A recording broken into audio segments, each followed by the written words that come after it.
Welcome to Power Talks with Santosha. Today we have brought to you a special episode.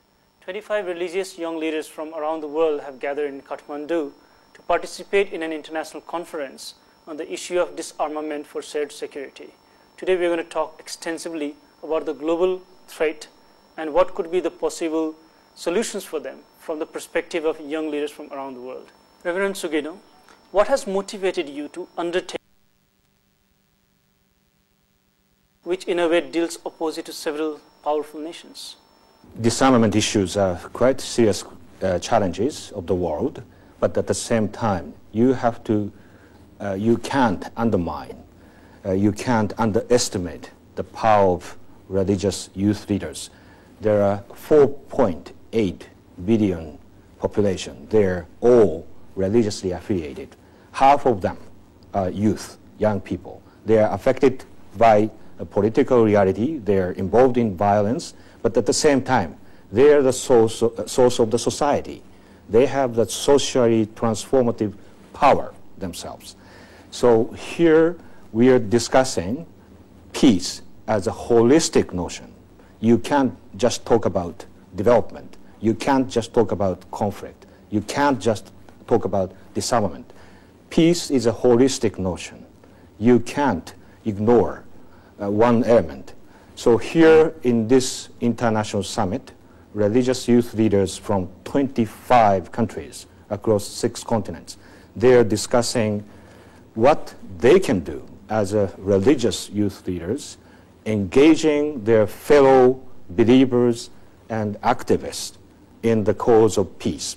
Disarmament is an important challenge. Sometimes it's a technical challenge, but they are discussing disarmament issues within the framework of holistic, comprehensive notion of shared security. So peace is a holistic notion, and one element cannot be ignored. You have to deal with different issues within the framework, overall framework of shared security. The issues of disarmament is very politically charged. And normally we see religious leaders to be passive in the society when it comes to political agendas. How do you expect the world to take religious young leaders so seriously with the issue of disarmament? Religion is interpreted in a different way, and the general perception is religion is a source of conflict. Religion is offering quite negative influence and impact on the society and so on. And as you said, religious leaders' role is seen as a limited way. But at the same time, if you look at the global reality, now religion is at the heart of politics, at the heart of global challenges, and they are discovering, the religious communities and civil society and even governments are discovering that this religion and inter-religious dimension is very, very important topic.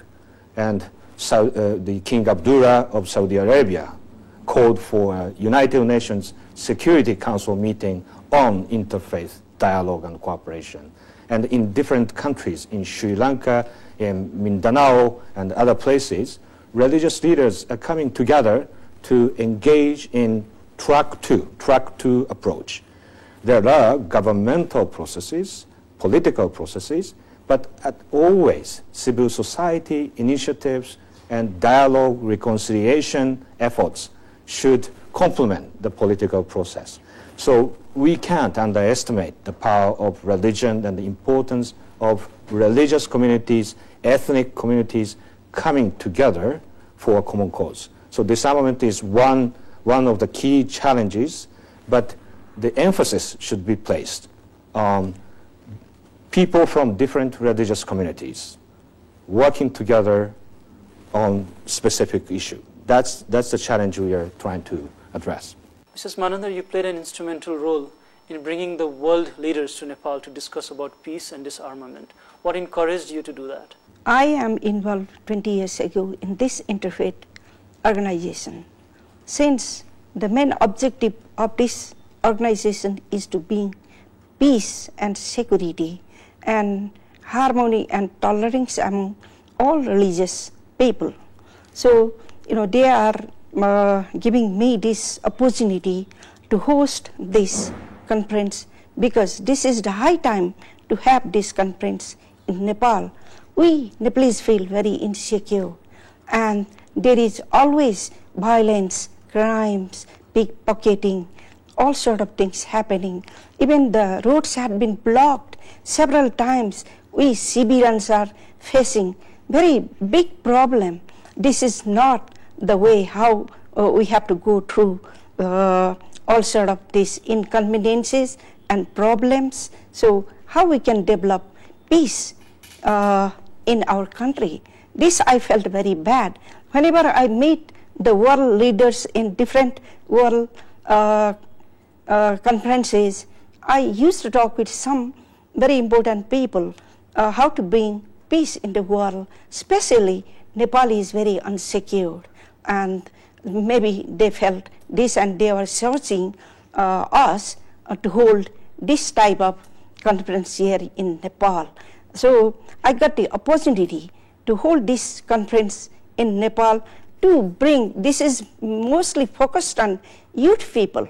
It is a conference, summit of religious young leaders.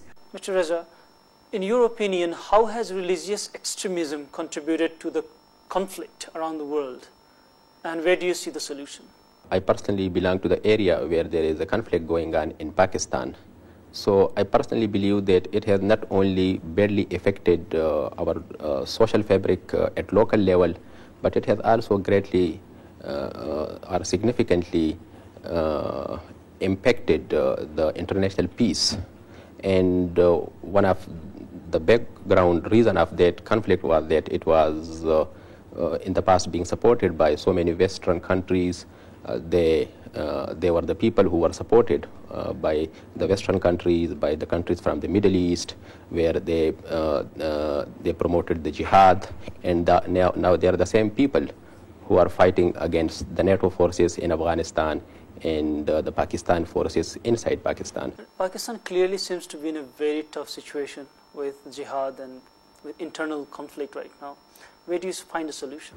It was quite easy in the past to address that issue in a very proper and in a very efficient manner. Unfortunately, the government of Pakistan and even the global community started taking or addressing these issues at a very late stage, when such people became empowered. They have a lot of resources. Weapons were supplied to them through Afghanistan. So the problem still is quite complicated, but majority of the people of Pakistan are really moderate.